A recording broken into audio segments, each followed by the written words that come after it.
मैंने जुनैद और नसीर को कहा कि शहीद है, जिंदा है, इनको मुर्दा नहीं कहा जा सकता। तो मीडिया में जो 6 बजे और 9 बजे बैठकर मोदी को अपने पप्पा कहते हैं, उन्होंने बड़ी तकलीफ हुई कि जुनैद और नसीर को वैसी शहीद कह रहा है। हाँ, शहीद है, जिंदा है, उनको अल्लाह गिजा देता, तुमको नहीं मालूम। हरकत करो, याद रखो, तुम हरकत करोगे उसमें बरकत आएगी। खामोशी को तोड़ो, इस डर को तोड़ो, हिम्मत को बुलंद रखो। जुनैद और नसीर जिंदा है, इखलाक जिंदा है, पीलू खान जिंदा है। जो लोग मुसलमानों पर जुल्म करके मार रहे वो मरे नहीं, जिंदा है। तो ये जालिम लोग, ये आतंकवादी, ये नाथूराम गोडसे की नाजायज औलाद, उनको ले जाकर 150 किलोमीटर दूर नसीर और जुनैद को जला दिया जाता है। शायद वहां पर मेघालय में मम्मी बोलते, यहां पर मां बोलते हैं। और ये तमाम संघ परिवार के चमचे, मोदी के अंधभक्त, जब उनसे कहा जाता है कि देखो ये देश का प्रधानमंत्री उठकर चीन से मिल रहा है, तो बोले क्या करना चाहिए था फिर?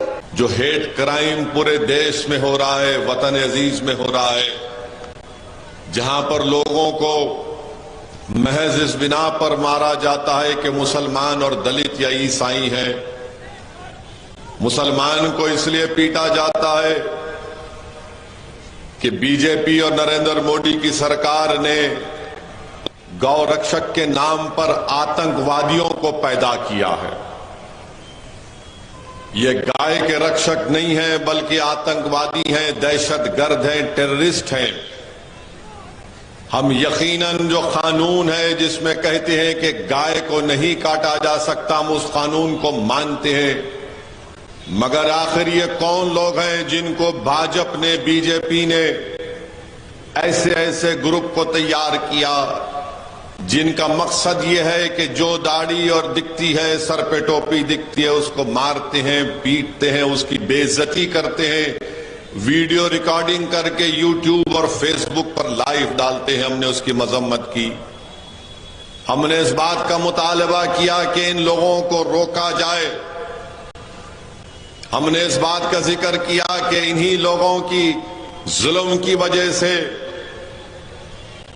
घाटमीका राजस्थान में जुनैद और नसीर को हरियाणा से ये गुंडे, टेररिस्ट, आतंकवादी आते हैं, आकर जुनैद और नसीर को किडनैप करके मारते हुए लेकर जाते हैं। किसकी गाड़ी में? हरियाणा हुकूमत की गाड़ी में, जहां पर बीजेपी की सरकार है। और इतना मारते हैं कि पुलिस स्टेशन को जब लेकर पुलिस के लोगों से कहते हैं कि ले लो इन लोगों को, गिरफ्तार करो, तो पुलिस देख के उनकी हालत देखकर कहती है कि हम नहीं लेंगे इनको। तो ये जालिम लोग, ये आतंकवादी, ये नाथूराम गोडसे की नाजायज औलाद, उनको ले जाकर 150 किलोमीटर दूर नसीर और जुनैद को जला दिया जाता है। क्या बीजेपी इनको रोकेगी या नहीं रोकेगी?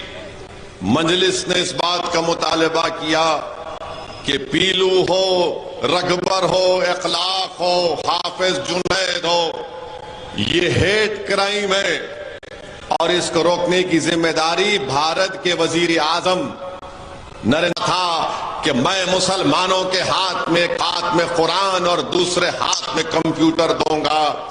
मगर नरेंद्र मोदी और बीजेपी, आरएसएस नहीं चाहती कि माइनॉरिटीज, अकलियतें, अल्पसंख्यक समाज, मुसलमान, बल्कि दलित और आदिवासियों के भी स्कॉलरशिप के पैसे कम कर दिए। भारत के वजीर आजम नहीं चाहते हैं कि हमारे बच्चे, हमारी बेटियां स्कॉलरशिप के पैसों पर लेकर जो तालीम हासिल कर रही थी, ताकतवर बन रही थी, इनको इनके हक को मालूम हो रहा था तो उसको बंद करने के लिए बजट को कम कर दिया।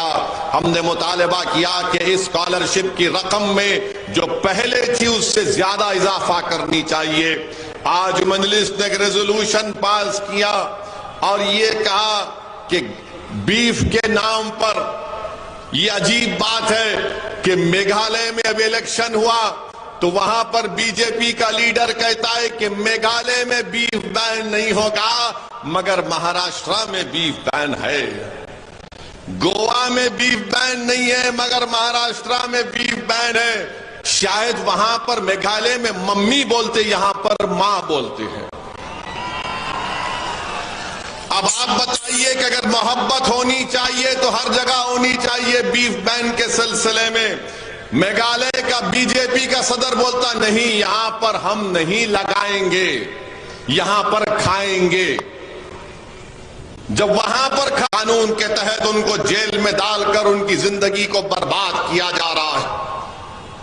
हमने इस बात का मुतालबा किया कि चीन भारत की 2000 स्क्वायर किलोमीटर पर कब्जा करके बैठा है।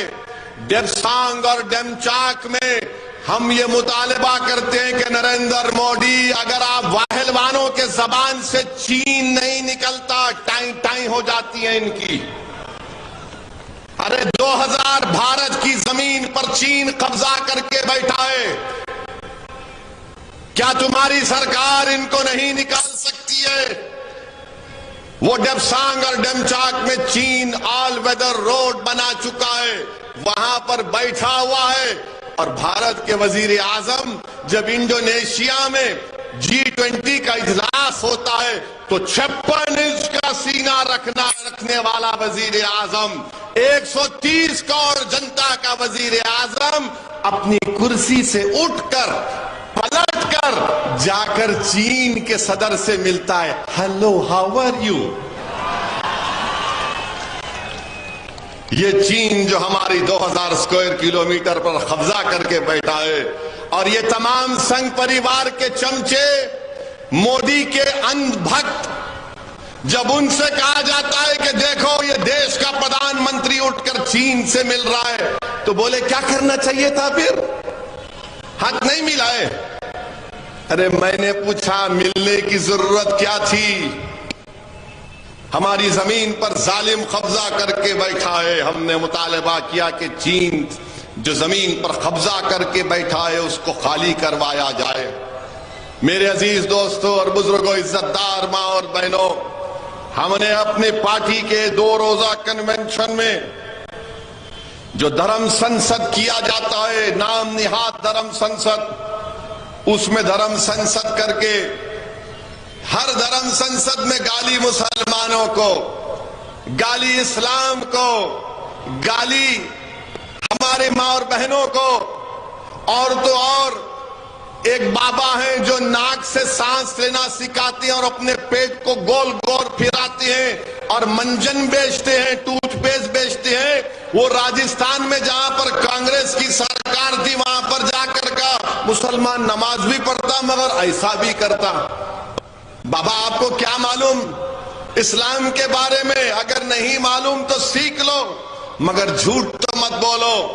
तुमने अनाप शनाप बका, बाबा पे कोई एक्शन नहीं। राजस्थान में कांग्रेस की सरकार है, एक FIR इशू करे, बाबा चले गए।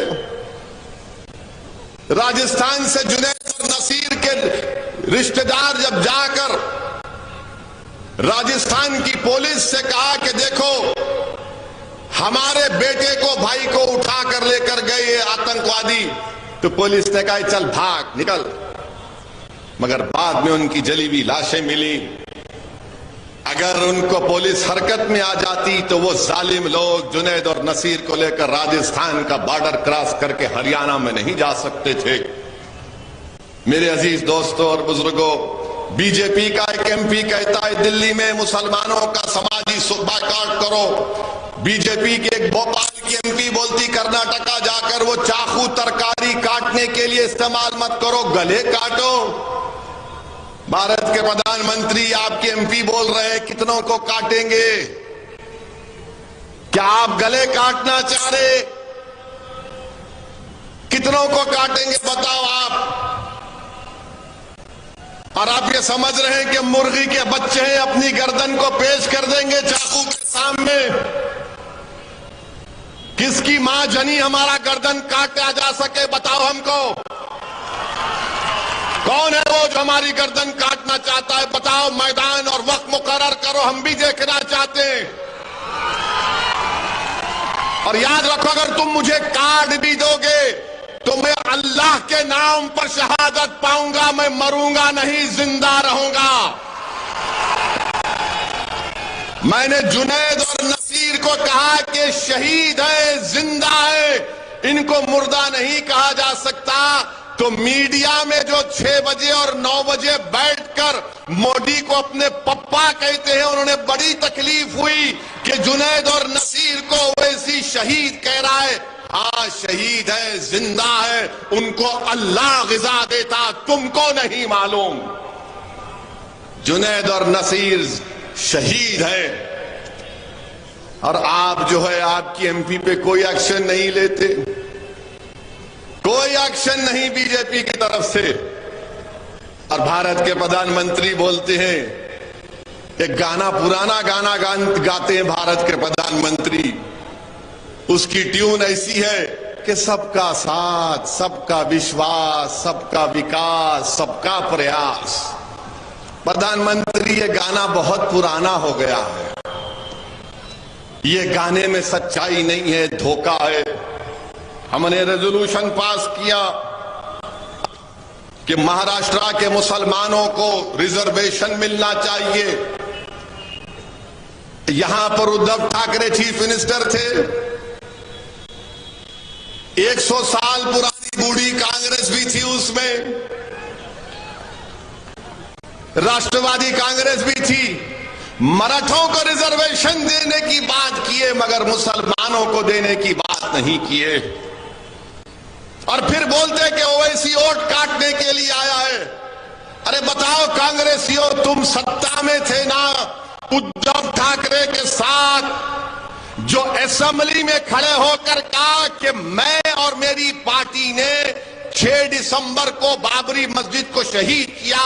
अगर कोई गयूर मुसलमान इस मजमे में बैठा है तो उसको इस बात जब सुन रहा है तो उसको तकलीफ होगी कि वो मुख्यमंत्री असेंबली में उठकर कहता है कांग्रेस उसकी वजीर है, राष्ट्रवादी उसके वजीर है, और कहता है कि हमारी पार्टी ने बाबरी मस्जिद को शहीद किया।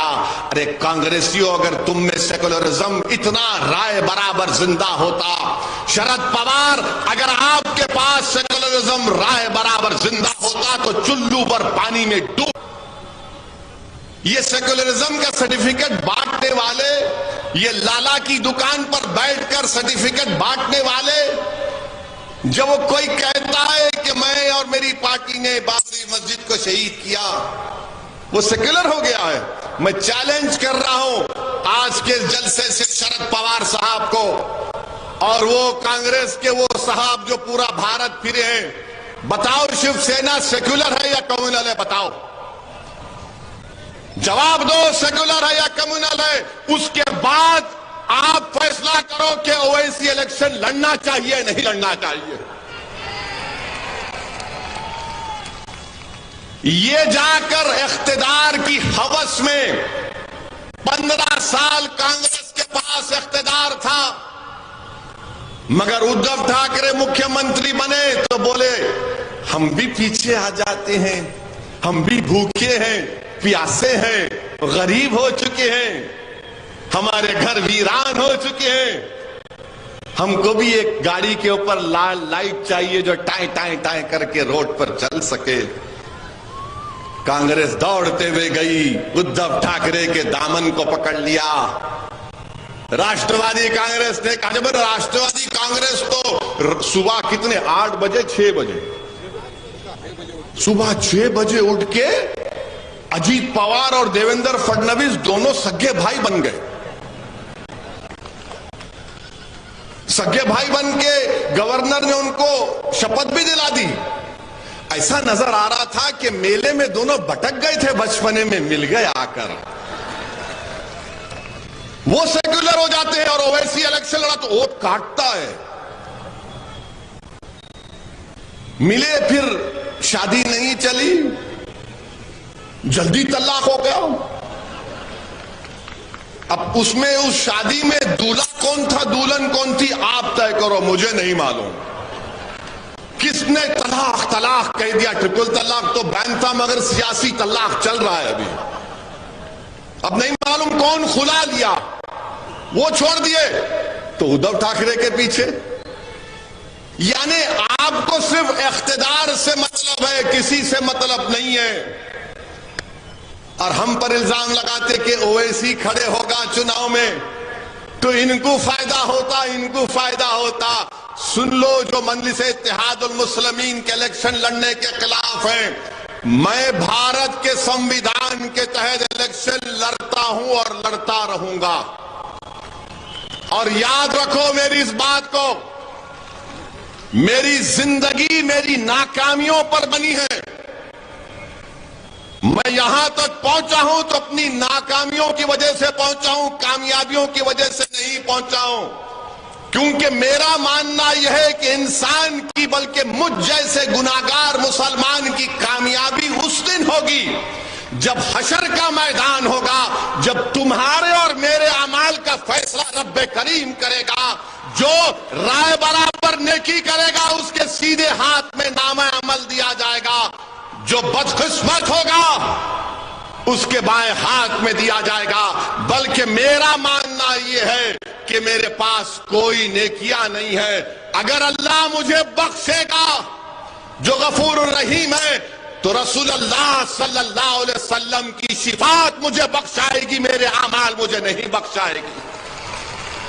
और जो लोग इल्जाम लगाते हैं मुझ पर, मैं तुमको अल्लाह के हवाले करता हूं। लगाओ कितना इल्जाम लगाते, तुम जिंदगी भर लगाओ मुझ पर इल्जाम, मगर मेरे कदम डगमगाने वाले नहीं है। इलेक्शन लड़ूंगा, एक लड़ूंगा, हारूंगा, फिर लड़ूंगा। जिंदगी की जब तक अल्लाह जिंदगी में इन सांसों को बरकरार रखेगा, मजलिस का सिपाही जब तक अल्लाह रखेगा, मैं इलेक्शन लड़ूंगा, मेरे साथी इलेक्शन लड़ेंगे। हम लड़ेंगे जालिमों के खिलाफ, हम मजलूमों के हक के लिए लड़ते आए, लड़ते रहेंगे। हम नौजवानों के रोशन मुस्तकबिल के लिए लड़ते आए, लड़ते रहेंगे। हम अपनी मां और बहनों के चेहरों पर मुस्कुराहट देखना चाहते हैं, इलेक्शन लड़ेंगे। हम अपने घरों में अपनी बेटियों की हंसी की आवाज सुनना चाहते हैं, लड़ेंगे। हम नौजवानों के हौसलों को बुलंद रखना चाहते हैं, इलेक्शन लड़ेंगे। हम अपनी आवाज को असेंबली में पहुंचाना चाहते हैं, लड़ेंगे। हम पार्लियामेंट में अपनी आवाज को पहुंचाना चाहते हैं, लड़ेंगे। हम भारत में अपना जायज मुकाम हासिल करना चाहते हैं, इलेक्शन लड़ेंगे। मस्जिदों की हिफाजत करेंगे, इलेक्शन लड़ेंगे। शरीयत को बचाएंगे, इलेक्शन लड़ेंगे। अरे हम अपना हक में लेके लड़ेंगे। लड़ने से हक मिलता है, कोई कमजोर रहेगा तो हक नहीं मिलता उसको। और याद रखो मेरी इस बात को, याद रखो मेरी इस बात को, मेरी मां और बहनों, अगर आप सियासत नहीं करेंगे तो कोई आपसे सियासत कर देगा। इनको नफरत क्यों है मजलिस से? कि मजलिस इनका खेल समझ चुकी है। ये सियासत करना चाह रहे थे हमसे, हमने कहा आओ हम भी तुमसे सियासत करेंगे, क्योंकि मजलिस इनके आगे नहीं झुकती। मजलिस इनके दिल फरेब बातों पर कायल नहीं होती। मजलिस इनकी दौलत को ठुकराती है। मजलिस इनकी ताकत को नहीं मानती। मजलिस इनके डराने से डरने वाली नहीं है।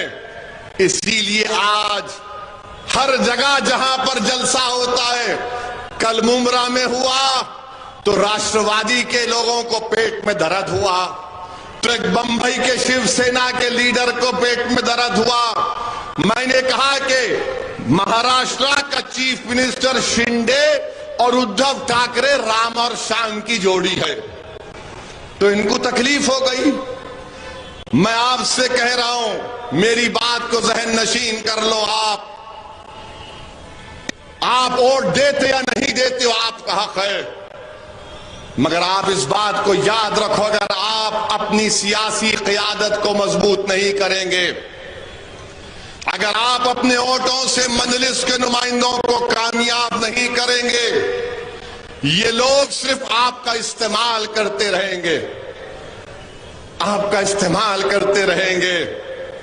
मेरे इज्जतदार मां और बहनों, जिंदगी का अगर सबूत देना है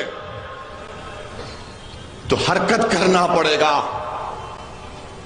जब तक आप हरकत नहीं करेंगे, हरकत करेंगे तो पहली निशानी है जिंदगी की। अगर आप खड़े होकर अपने हक के लिए लड़ेंगे तो पहली निशानी है जिंदगी की। अगर आप खामोश रहेंगे तो फिर आप जिंदा लाश बने रहेंगे। ये लोग जब चुनाव आता डराते हैं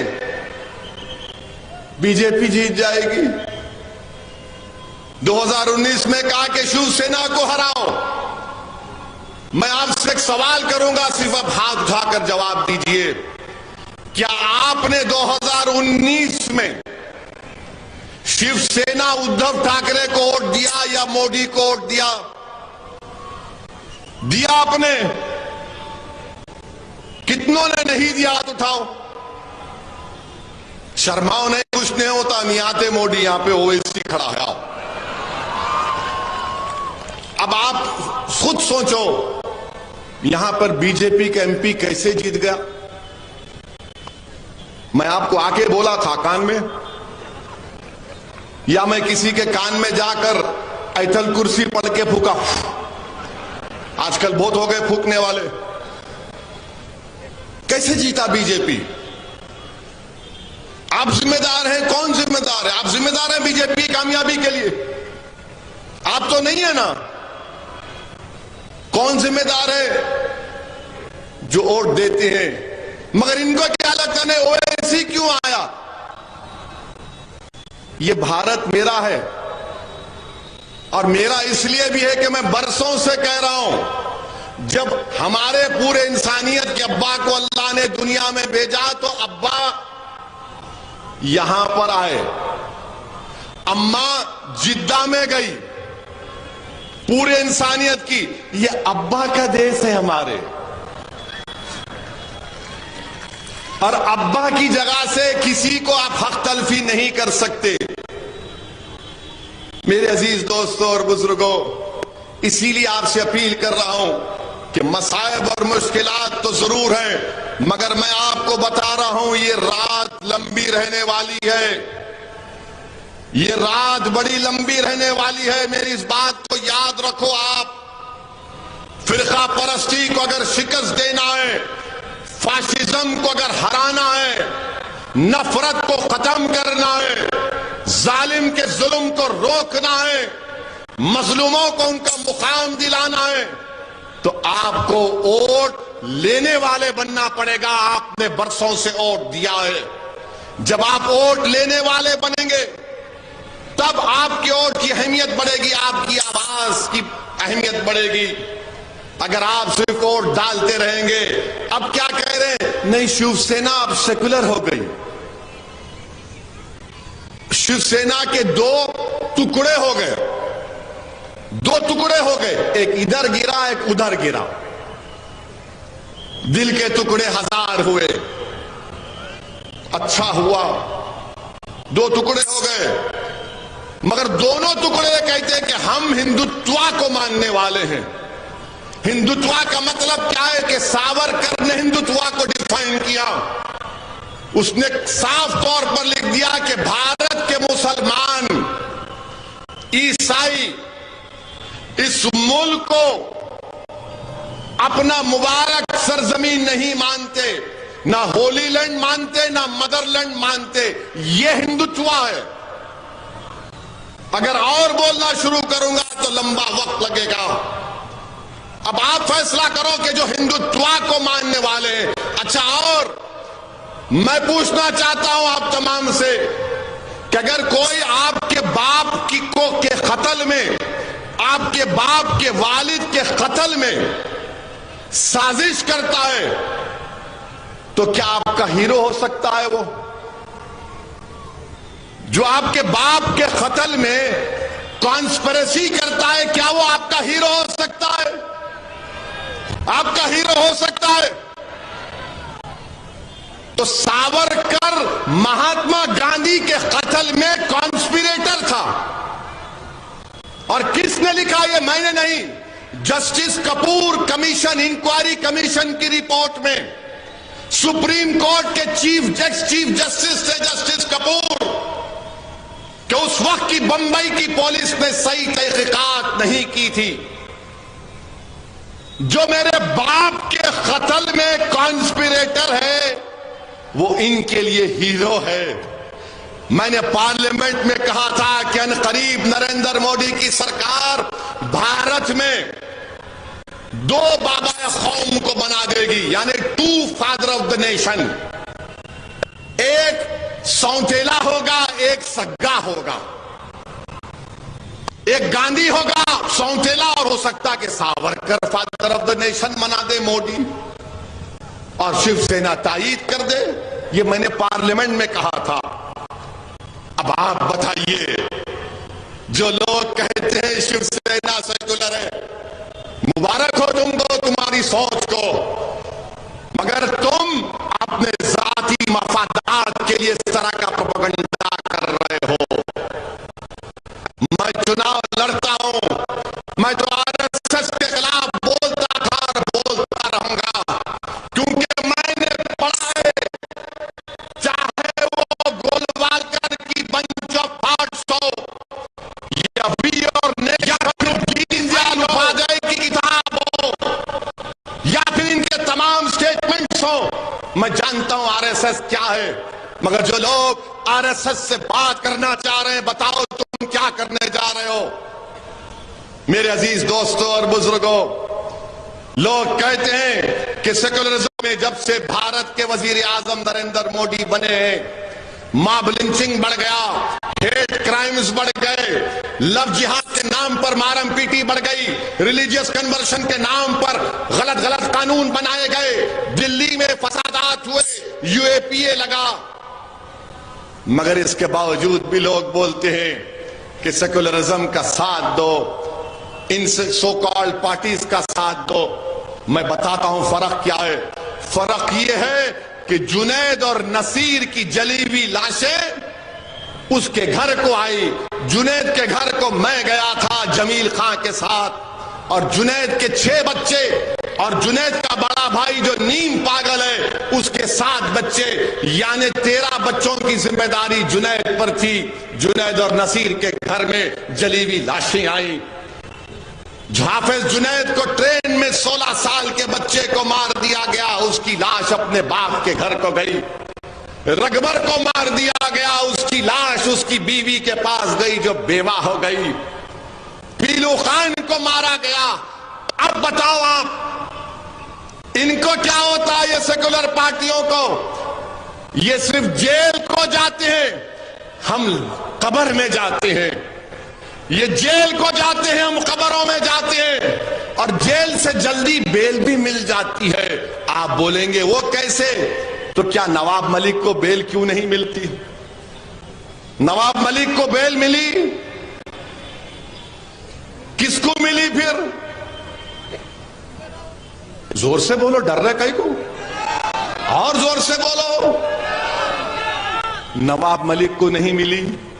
आजम खान का सियासी कैरियर पर क्वेश्चन मार्क लग गया। आप बताओ फिर, एक जर्नलिस्ट का उत्तर प्रदेश में 2 साल के बाद बेल होती है तो उसकी जमानत के लिए कोई तैयार नहीं होता श्योरिटी देने के लिए। मैं सलाम करता हूं हमारे उस हिंदू भाई को जो जर्नलिस्ट है, जिसने अपने घर के कागजात ला कर रखा है। 20 दिन कोई श्योरिटी देने तैयार नहीं हुआ। मेरी इज्जतदार मां और बहनों, मेरे बुजुर्गों, मेरी एक एक बात पर गौर से सोचिए, अच्छा फैसला लीजिए। यकीनन बीजेपी को हराना है। हम भी नहीं चाहते कि 24 में दोबारा इस वतन अजीज का वजीर आजम नरेंद्र मोदी बने। अगर कोई हमसे बातचीत करना चाहता है, आओ बात करेंगे, मगर वो बोलेंगे तेरे से बात नहीं करेंगे, तू बस खामोश बैठ जा। मैं खामोश नहीं बैठ सकता हूं। खामोश बैठना मेरी फितरत में नहीं है। मेरे मां ने, मेरे बाप ने मुझे कहकर पाला और पोसा कि चाहे कुछ भी हो जाए असद, तू लड़ता रहे, पुकारता रहे, अपने हक के लिए लड़ता रहे। मैं अपनी मां को शर्मिंदा नहीं कर सकता। मैं अपने मरहूम वालिद को दिया हुआ वादा उससे मुकर नहीं सकता। मौत मुझे खामोश कर सकती है। तुम गोली चलाओ या कुछ भी कर दो, मगर जब तक रब्बे करीम अपने हबीब के सदक़े में ओवैसी को जिंदा रखेगा, मैं लड़ता रहूंगा, मसाइब और मुश्किलात के तूफान से गुजरूंगा। तुमने एक मर्तबा मेरी गाड़ी पर 6 गोलियां चलाई, दोबारा चलाओ प्यारे, मैं तैयार हूं, इस गरीब और मजलूम कौम के लिए मरने को तैयार हूं। तुम चलाओ गोली, कितनी गोली चलाओगे? तुम्हारी गोलियां खत्म हो जाएगी, मगर इंशाअल्लाह ताला मैं मौत से डरने वाला नहीं। मैं डरता हूं इस बात से कि जब कब्र में जाऊंगा, हशर के मैदान में मुझसे क्या हिसाब किताब होगा। मगर दिल का एक कोना पुकार कर कहता है कि गुनाहगार तो है असद, मगर कमली वाला रहमतुल्लिल आलमीन है सल्लल्लाहु अलैहि वसल्लम। मेरे अजीज दोस्तों, हिम्मतों को बुलंद रखिए, इस मसाइब और मुश्किलात का खात्मा होगा। अगर दिल में खौफ पैदा होता है कि जुनैद और नसीर से ऐसा हुआ, तो सोचो हजरत सुमैया को नेजा मारा गया, वो शहीद हो गई। रसूलुल्लाह सल्लल्लाहु अलैहि वसल्लम की साहबजादी को नेजा मारा गया था। अगर डर पैदा होता है तो इमाम हुसैन की शहादत को याद करो, उन्होंने अपने पूरे खानदान को कुर्बान कर दिया। हजरत बिलाल के उस कुर्बानी को याद करो कि गरम गरम रेत पर लिटाकर गरम पत्थर रखकर कोड़े मारे जाते थे और बिलाल पुकारते थे, अहात अहात अहात। मेरे इज्जतदार मां और बहनों, अपनी औलाद को बहादुर बनाओ, दीन से अपने रिश्ते को मजबूत रखो, दीन से रिश्ते को मजबूत रखो। हिजाब पहनेंगे, बुर्का पहनेंगे, चादर पहनेंगे, किसी जालिम हुकूमत के फैसले पर हम अपने दीन से दस्तबरदार नहीं होंगे। तुम्हारे जुल्म से हम अपने दीन से दस्तबरदार नहीं होंगे। मेरी शनाख्त अगर है, मेरी पहचान है, तो मेरी दीन से, मेरी निस्बत जो नबी करीम सल्लल्लाहु अलैहि वसल्लम से है, वही तो मेरी पहचान है। अगर वो नहीं तो फिर क्या है मेरे पास, बताओ।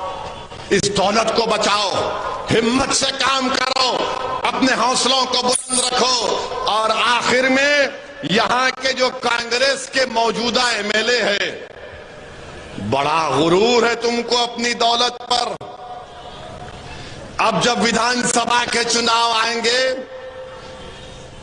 जो गलती तुमने की पैसे देकर मजलिस के कैंडिडेट को तुमने विड्रॉ किया, इंशाअल्लाह ताला वो दोबारा गलती नहीं होगी। हम अच्छे उम्मीदवार को रखेंगे। और मेरी आपसे इल्तिजा है, गुजारिश है, अगर बल्दिया के म्युनिसिपल के इलेक्शन आते हैं तो मजलिस के उम्मीदवारों को कामयाब करिए। आप अपनी दुआओं से और अपने वोट से अपनी आवाज को रखिए। आप देखते हैं कि भारत की पार्लियामेंट में 2 एमपी हैं आपके, और जब मैं या इम्तियाज जलील खड़े हो जाते तो बीजेपी के 300 एमपी एक साथ खड़े होकर कोई बोलता, बैठ, खामोश हो जा, फुला हो जा। मगर अल्लाह का करम है कि 300 के सामने इस गुनाहगार की जबान चलते रहती है, चलते रहती है। एक एक लफ्ज उनके लिए तीर साबित होता है अल्लाह के करम से। मेरी इज्जतदार मां और बहनों, बुजुर्गों, मजलिस को मजबूत करिए। और ये पूछिए ये कांग्रेस से, बल्कि यहां पे लोगों से पूछो, ये औरंगाबाद का नाम तब्दील करे, अच्छा किए या गलत किए? औरंगाबाद का नाम तब्दील कर दिए। कितना टाइम हो गया? 2 मिनट है, बहुत बोल सकते, 120 सेकंड है। औरंगाबाद का नाम तब्दील करे, पूछो कांग्रेस से, औरंगाबाद का नाम क्यों तब्दील करे, उस पर कुछ बोलो तो बोलेंगे नो नो नो, बीजेपी को हराने का है। अगर हम कुछ बोलेंगे तो हमको हिंदू वोट नहीं मिलेगा। अरे बीजेपी को हराने का तरीका यह है कि आइडियोलॉजी पर मुकाबला करो। जुल्म का मुकाबले से, जुल्म से करने से जुल्म खत्म नहीं होता, बल्कि जुल्म का मुकाबला मजलूम को ताकतवर बनना पड़ेगा। अंधेरे का मुकाबला अंधेरे से नहीं होता, रोशनी फैलाने से होता है। जहालत का मुकाबला जाहिल बनने से नहीं होता, बल्कि अकल की ताकत को, इल्म को हासिल करना पड़ेगा। ये लोग डरा रहे हैं। बीजेपी तो भारत की राजनीति से मुसलमानों को गायब कर चुकी है। अब ये लोग, ये जो अपने आप को सेकुलर कहते हैं, चाहते हैं कि मुसलमान को गायब कर दिया जाए और आपका काम सिर्फ एक गाय बकरी की तरह जाकर वोट डालते रहे। मैं एक ही बात आपसे कहकर रुखसत हो जाऊंगा। कभी आपने देखा है कि जब बकरे को जुबा किया जाता है तो बकरा चाकू चलने से पहले पैर हिलाता है, मरने से पहले पैर हिलाता है। अरे कम से कम हरकत करो मेरे भाई, हरकत करो। याद रखो, तुम हरकत करोगे उसमें बरकत आएगी। खामोशी को तोड़ो, इस डर को तोड़ो, हिम्मत को बुलंद रखो। जुनैद और नसीर जिंदा है, इखलाक जिंदा है, पीलू खान जिंदा है। जो लोग मुसलमानों पर जुल्म करके मार रहे वो मरे नहीं, जिंदा है। मिल्लत टाइम्स को आपकी जरूरत है, हमारी आप माली मदद करें।